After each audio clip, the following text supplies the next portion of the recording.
Welcome back again. From now on, we will start our Flutter project and we will start building our user interfaces and all the pages. And after we finished building with the uh, user interfaces, we will start building our Spring Boot project. And when we also are done with Spring Boot, then we'll come back to this Flutter project and do the necessary stuffs that are associated with Spring Boot. So I have created a starter project for you, and this project will be available at the resource section. You can download this project, unzip, and run in Android Studio. And when you open this project at the first time, maybe you'll be asked to change the SDK path, and you need to go to the files and then settings, and then you should go to the language and framework section, and inside that section there is a Flutter section, and you should click the Flutter and you should specify the Flutter SDK path of yours. So another problem or another thing that you might do is you should run the pub-get once, and to do that you should go to the tools section and then Flutter and Flutter pub-get. Also, you can go to the pubspec.yaml file and click this pub-get button, and I think the problem will be resolved and you can easily start coding with me, alongside with me, because I want you to be on the same page as mine. So in this starter project, I have created few files and I haven't added any libraries yet. I will add them sequentially, but let's have a look at this starter project.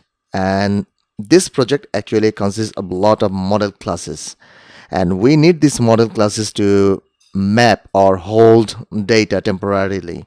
When you actually get or request data from our server and we receive a response, then we convert the JSON response to a model class, and that's why we need these model classes.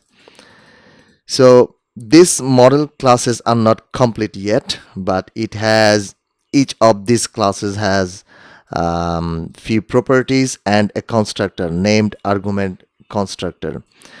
For example, we have a bus model, and inside this bus class we have some properties that actually describes the bus itself. So we have a bus ID that will be unique, a primary key. We have a bus name, we have a bus number, we have a bus type, and total seat for that bus. We also have a bus route class.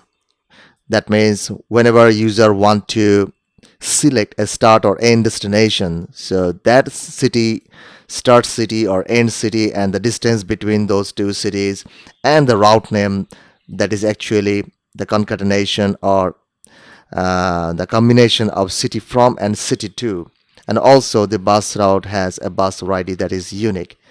In this way we have many model classes, and with those model classes we have properties and a constructor, and we need to add few more things in each of these model classes, and we will do that when we finish our Spring Boot project.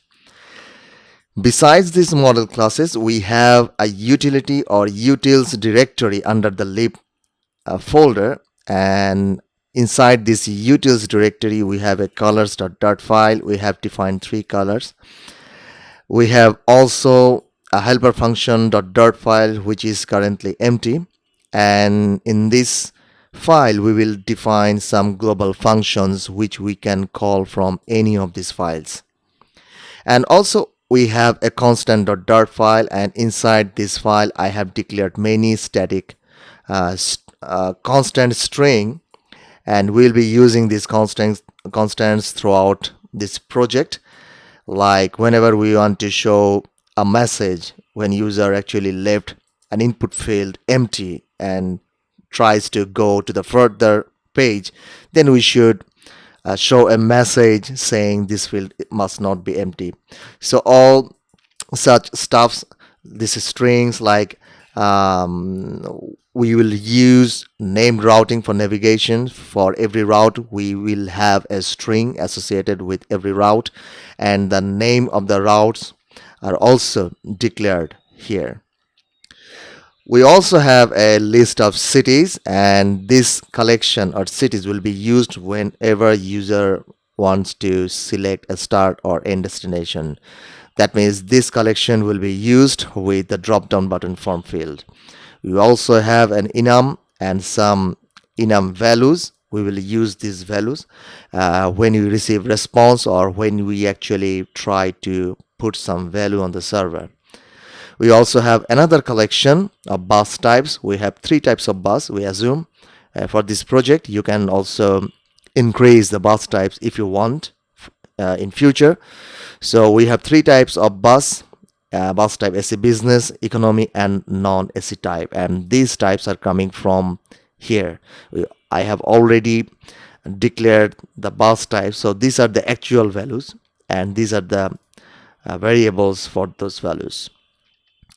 And lastly, we have another list inside the constant.dart file, and this is a list of characters, and this will be used to identify the seats in the seat plan of a particular bus. So each row will be identified with a letter. Suppose the first row seats will be A1, A2, A3, A4, and the second row will be B1, B2, B3, B4, and so on.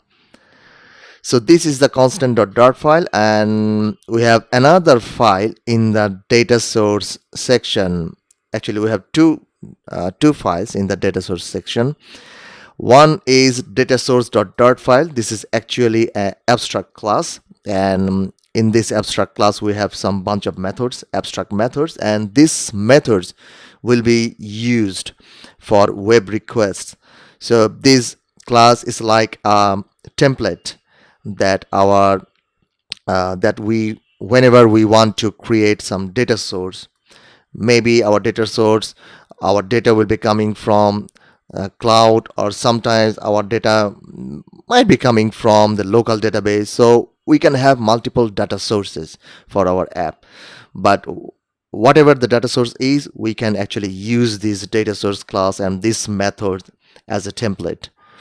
So we need to create a subclass from this data source class whenever we need a data source, because this Flutter project will not deal with database itself. So for now, we will actually populate our UIs with dummy datas, and those dummy datas will be coming from this file, temp_db.dart file. So I have already created some lists, and this list will act as a table. So these are the dummy tables for now, and we have a table bus list, and inside this list I have created three bus objects with static values. For example, the first bus with ID1, the name is same for all bus, but the bus number is different, and the bus type is, I have used all the types. We have three types, if you remember, and the total seat numbers for each type of bus. I have also a list of table route. So I have declared two routes, a route name and the city from, city to, and the distance in kilometers. I have also a table schedule, and I have four schedules, and these schedules actually holds the data about the bus route, and I have used this route. That means I am calling this list from here.